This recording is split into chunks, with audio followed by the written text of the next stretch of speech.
কি কপাল আমার, এমন গুণধর ছেলের বউ থাকতে আমাকে কিনা এই পুকুর ঘাটে এসে জল নিতে হয়।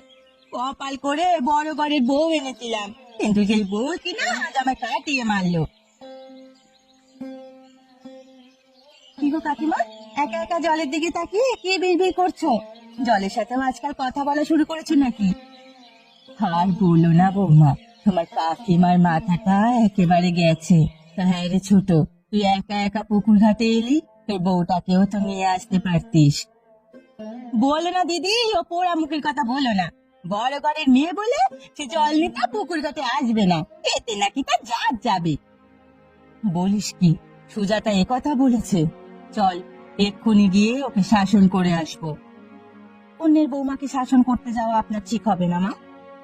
শাসন করতে যাবে কি, ওই বউ যা আমাকে শাসনে রাখে, আর আমার গুণধর ছেলে তো আছেই, বউয়ের কথায় উঠে আর বসে। আমি বেঁচে থাকলে কি আজ আর আমার এই দিন দেখতে হতো দিদি? থাক ছোট, তুই দুঃখ করিস না। এখন চল আমার সাথে আমাদের বাড়ি চল, দুটো সুখ দুঃখের গল্প করে পরে বাড়ি যাস। না না দিদি, দেরি হলে আবার সকালে জল খাবার আমার ভাগ্যে জুটবে না। ছেলে বউ মিলে কে শেষ করবে?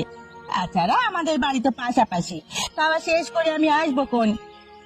ঠিক আছে, আসিস তবে। আমরাও জল নিয়ে তবে যাই। না বৌমা, জল নিয়ে বাড়ি চলো দেখি। হ্যাঁ মা, চলুন।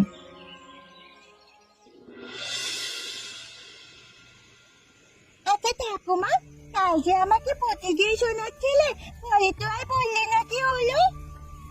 ও মা, কাল রাতের কথা তুই এখনো মনে রেখেছিস দেখছি। তা মনে থাকবি না? কাল রাতে তো অর্ধেক পুঁথি খাইনি বলে ঘুমিয়ে পড়েছ, বাকিটা কিন্তু আমায় আর শোনাতে হবে। ঠিক আছে, শোনাবো দিদি ভাই। তোর বাবা তো এখনো হাট থেকে এলো না। হাতে মাছ বিক্রি শেষ করে তবেই না আসবে।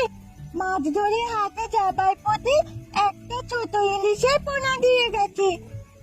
কখন দিয়ে গেল? আমি তো কিছু টেরই পেলাম না। তুমি তখন বাড়িতে ছিলে না, মদনের মায়ের কাছে গিয়েছিলে গল্প করতে। সেই মাছটা সর্ষে দিয়ে রান্না করছি রাতের জন্য। কই রে মা, তোদের রান্না কত দূর হলো? আমার বড্ড খিদে পেয়েছে, আজকে সারা দিন পেটে কিছু পড়েনি।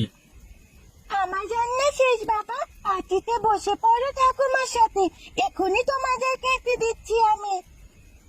আরে কোথা, তা সারাদিন না কি কেউ কাজ করে নাকি?